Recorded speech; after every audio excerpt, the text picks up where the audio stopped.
The following 10 rules, which are based on decades of research, aim to demonstrate that the standard way to teach children math is counterproductive because it focuses on symbols.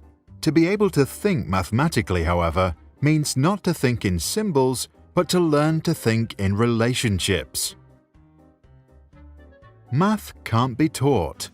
Just like we can't learn ping pong from watching videos, children can't learn math from reading textbooks or listening to a teacher.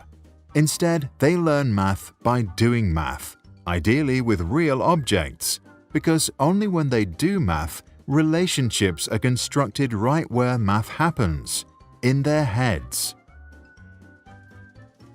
It happens in the head. Whatever is on paper is merely a representation of mathematical thinking that happens in the brain, just like musical notes. What is on paper is just a representation of music that actually happens when someone plays the piano. To be a good musician, it's not enough to be able to read the notes. We also need to practice a lot. The same is true for math, which is why practicing mental arithmetic is so important. Math needs years of practice. This becomes clear when we look at how children learn to understand a number, say 8. Not the symbol 8, but the idea of the quantity of 8. To internalize this seemingly simple idea, children need a lot of practice in 2 skills. First, they need to learn how to create order, and then, later on, how to create hierarchical relationships. Let's look at order first. Construct order. When 4-year-olds learn to count, most have trouble ordering objects in their heads if the things they count are unevenly distributed. Sometimes they skip objects, then they count the same ones twice. To do it right, children have to learn how to construct order in their heads. This seems easy, but actually takes our brains a lot of practice. Once children learn to order objects in their heads, they can put them in relationships. Hierarchical relationships. As children construct order, they count the objects as follows: 1, 2, 3, 4, 5, 6, 7, and 8. As they do that, the number 8 represents the 8th place in the order. In other words, 8 always includes 1, 2, 3, 4, 5, 6, 7. The idea of 8 is therefore a hierarchical relationship between the 8th object and all those preceding it. If we don't learn to do this sort of abstraction by doing lots of math in our heads, we won't be able to form a solid foundation for arithmetic. After building them, children need to learn to break relationships apart again. We can see how hard this is when we present a 5-year-old an image of 6 dogs and 2 cats, and then ask, are there more dogs or more animals? While most adults who see the full picture find this question odd, a 5-year-old typically just answers, more dogs. When you ask further, more dogs than what? The child replies, than cats. In other words, if you ask, are there more dogs or more animals? The child hears, are there more dogs or more cats?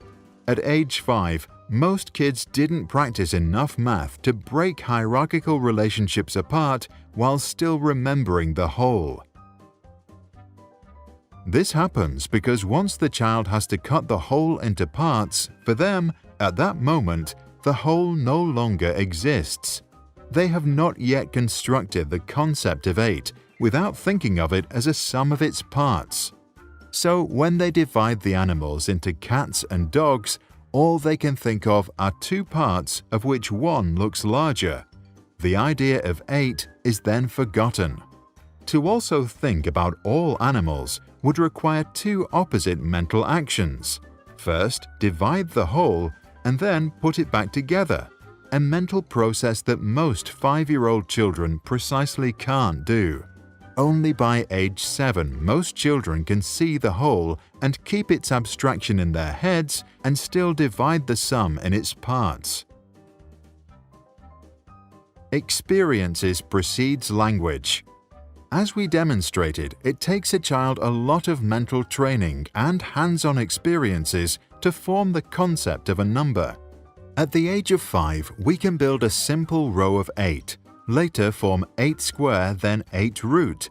Only once we have constructed number concepts inside our heads can we effectively learn how to express them with images, symbols, and language.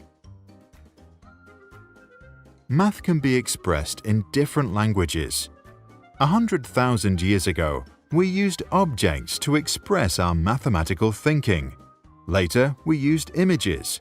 Around 1,000 years ago, we began to reduce images to Arabic numeral symbols. In future, we might replace symbols with bits or express math in graphic simulations or games. In other words, while math thinking always happens in our heads, the language that represents our thinking is evolving. Most people don't have math but language problems. We know, for example, that 11-year-old unschooled street vendors are often highly proficient in complex money transactions but incapable of doing paper and pencil arithmetic. This phenomenon, known as street mathematics, shows that when smart kids struggle in school, they often just can't express their thinking in symbols. Their brains can do math but have language problems. One way to solve this is to do it your way. Just like nobody ever learned to speak a language just by learning the rules of grammar, nobody learns math by memorizing the rules of how to arrange numbers and symbols in order to find the right answer to a problem. Whenever we do that, we stop constructing fundamental principles inside our heads.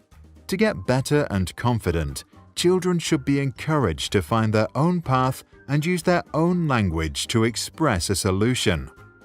Which brings us back to Rule 1. Math can't be taught, it has to be constructed. If we want to learn math, we have to do math in our heads, ideally with real-life experiences. Later, we replace the objects with abstractions, such as language, symbols, or whatever the future might bring. The ideas presented in this video are based on the work of Jean Piaget, Constance Camille, Keith Devlin, Georgia de Clark, and Jerome Bruner, who all contributed immensely to the body of work and research on how children and adults learn math. If you want to get better at math today, join Keith Devlin from Stanford University and over 100,000 students from all around the world in his free course on Thinking Mathematically. See the descriptions below for more details and links for the research.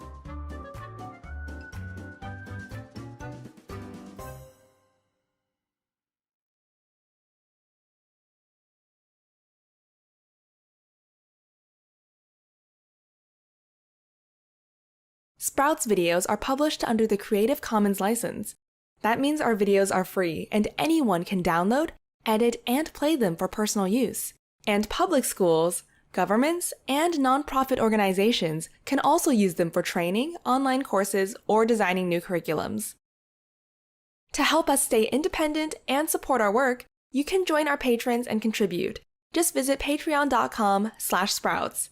Even $1 can make a difference.